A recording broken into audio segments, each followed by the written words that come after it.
Sono Ragazzo Giannino, sono stato nominato presidente della Confapi nel mandamento della Riviera del Brenta. Ho accettato questo incarico sulla base della mia esperienza imprenditoriale. Sono partito molto giovane a lavorare, da operaio sono passato socio della piccola officina. Dalla piccola officina in 40 anni abbiamo fatto una grande impresa, un grande gruppo, che ad oggi siamo 160 persone con un fatturato di circa 25 milioni all'anno nel settore automotive. Ho visto la necessità di trasmettere anche la mia esperienza nel gruppo imprenditoriale che conosco molto bene, specialmente nella mia zona della Riviera del Brenta, perché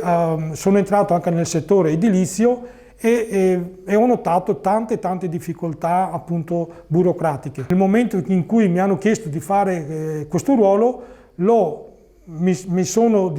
accettato subito, perché sono convinto che riunendo tutte le imprese, facendo gruppo, facendo squadra, sono sicuro che certe cose che le difficoltà che le imprese stanno vivendo oggi di burocratiche, siamo in grado di superarle, di abbattere, perché la Confapi riesce a dare un sostegno a queste imprese e assieme ad API Industria di fare anche la formazione di tutta questa manodopera che ad oggi non riusciamo a recepire,